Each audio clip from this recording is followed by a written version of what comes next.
السلام علیکم دوستو، اگر آپ ہمارے چینل دا کڈز بک پر نئے ہیں تو ہمارے چینل کو سبسکرائب کریں اور بیل آئیکن کو پریس کریں تاکہ اس طرح کی مزید انٹرسٹنگ سٹوریز آپ تک پہنچتی رہیں۔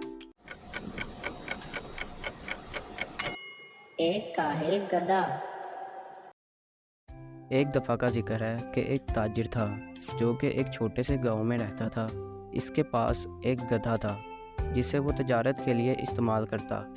پیسے کمانے کی غرض سے تاجر کئی چیزوں کی تجارت کرتا، جیسے کہ مختلف قسم کی سبزیاں، کپاس، پھل اور مختلف قسم کی دالیں، جنہیں وہ بوریوں میں ڈالتا اور بازار جا کر بیچتا۔ تاجر بوریوں میں تجارت کا سامان ڈالتا، پھر بوریاں اپنے گدھے پر لادتا، پھر گاؤں سے دور ایک بازار میں جاتا اور اپنے سامان کی تجارت کر کے پیسے کماتا اور اپنا گزر بسر کرتا۔ تجارت کرنے کے بعد واپس اپنے گاؤں آ جاتا۔ اپنے گاؤں سے بازار اور پھر بازار سے گاؤں تک آنے جانے کے لیے انہیں ایک ندی میں سے گزرنا پڑتا۔ تاجر اپنے گدھے کو اس ندی میں سے بہت احتیاط سے گزارتا۔ یہ تاجر اپنے اس گدھے سے بہت پیار کرتا تھا، کیونکہ وہ جانتا تھا کہ میرے اس گدھے کو بہت بھاری سامان اٹھانا پڑتا ہے۔ تاجر ہمیشہ اپنے گدھے کو صاف ستھرا رکھتا، اسے نہلاتا، اسے مختلف قسم کے کھانے کھلاتا تاکہ وہ تندرست رہے اور ہمیشہ اس کا ساتھ دے۔ مگر یہ گدھا بہت ہی کاہل اور سست تھا، اسے ہمیشہ آرام کرنے کی عادت تھی۔ تاجر بھی یہ جانتا تھا کہ میرا گدھا بہت کاہل ہے اور یہ کام کرنے میں سستی دکھاتا ہے۔ گاؤں کے باقی تمام جانور اپنے اپنے کام ٹھیک طریقے سے سر انجام دیتے تھے، جیسے کہ بھینسیں جو کہ دودھ کی صورت میں اپنے مالک کو فائدہ پہنچاتی، مرغے جو کہ روزانہ صبح بانگ دے کر لوگوں کو نیند سے اٹھاتے اور اپنے ہونے کا ثبوت دیتے۔ مگر ایک یہ گدھا تھا جو کہ اپنے مالک کا ساتھ ٹھیک طریقے سے نہ دیتا تھا اور ہمیشہ سستی دکھاتا۔ اس گدھے کی کاہلی پورے گاؤں میں مشہور تھی اور ہر کوئی اس گدھے پر ہنستا تھا۔ تاجر یہ دیکھ کر بہت افسردہ ہو جاتا، مگر تجارت کرنا اور اپنے گدھے پر بوجھ ڈالنا اس کی مجبوری تھی۔ گدھا یہ بات نہیں سمجھتا تھا کہ اگر اس کا مالک تجارت نہیں کرے گا تو پیسے بھی نہیں کما پائے گا، اور اگر پیسے نہیں کمائے گا تو مجھے خوراک بھی نہیں دے پائے گا۔ بیچارہ تاجر زبردستی اس گدھے پر سامان لادتا اور بازار میں جا کر مختلف دکانداروں کو اپنا یہ سامان بیچتا اور پیسے لے کر واپس آ جاتا۔ پھر ایک دن تاجر کے ایک دوست نے اسے بتایا کہ بازار میں آج کل نمک کی مانگ بہت زیادہ ہے، تم نمک کی تجارت شروع کرو جس سے تمہیں بہت زیادہ منافع ہوگا۔ اگلے دن تاجر نے نمک کی تجارت کے لیے نمک بوریوں میں ڈالنا شروع کیا اور پھر بوریاں گدھے پر رکھیں اور ندی میں سے بآسانی گزر کر بازار جا پہنچا۔ تاجر نے بازار میں نمک کی تجارت کی، جس سے اس نے ایک دن میں کافی پیسے کمائے۔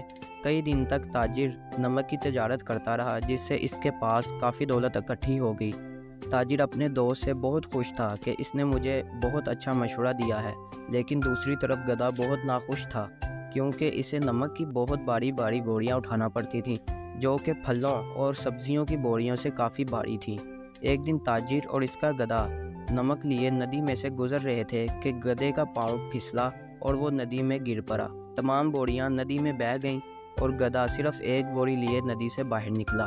تاجر نے ندی میں جا کر تمام نمک کی بوریاں نکالیں اور پھر بوریاں کھول کر دیکھیں تو بوریوں میں سے سارا نمک بہہ چکا تھا۔ بازار جانے کی بجائے تاجر واپس مڑا اور اپنے گاؤں چلا گیا۔ گدھا یہ دیکھ کر بہت خوش ہوا کہ مجھے تو آج بوجھ بھی نہیں اٹھانا پڑا، اور جلدی سے اپنے گاؤں واپس بھی آ گیا۔ کاہل گدھے نے سوچا کہ اب میں روزانہ اسی طرح کروں گا اور کام سے بچ جاؤں گا۔ اگلے دن جب تاجر اور اس کا گدھا دوبارہ اسی ندی میں سے گزرے تو گدھا جان بوجھ کر گر گیا اور صرف ایک بوری لیے ندی سے باہر آیا۔ تاجر نے دوبارہ ندی سے بوریاں نکالیں اور دیکھا تو سارا نمک دوبارہ بہہ چکا تھا۔ اپنا گدھا لے کر تاجر دوبارہ گاؤں واپس آ گیا۔ گدھا بہت خوش تھا کیونکہ اسے کوئی کام نہیں کرنا پڑ رہا تھا۔ ادھر تاجر سمجھ گیا تھا کہ گدھا جان بوجھ کر ایسا کر رہا ہے۔ تاجر سوچنے لگا کہ اس کاہل گدھے کو کیسے ٹھیک کیا جائے۔ تاجر کو ایک ترکیب سوجھی۔ اس نے فوراً جا کر بوریاں روئی سے بھر دیں۔ روئی سے بھری ہوئی بوریاں لا کر تاجر نے اپنے گدھے پر رکھ دیں اور دونوں بازار کی طرف روانہ ہو گئے۔ گدھے کو یہ وزن بہت ہی ہلکا محسوس ہو رہا تھا، مگر پھر بھی جیسے ہی گدھا ندی میں سے گزرا معمول کے مطابق گر پڑا اور صرف ایک بوری لیے باہر آیا۔ تاجر نے جا کر باقی بوریاں ندی سے نکالیں۔ تمام بوریوں میں موجود روئی پانی کو جذب کر کے نمک کے وزن سے بھی بھاری ہو گئیں۔ تاجر نے یہ بھاری بوریاں دوبارہ اپنے گدھے پر رکھ دیں اور اسے بازار لے کر چلا گیا۔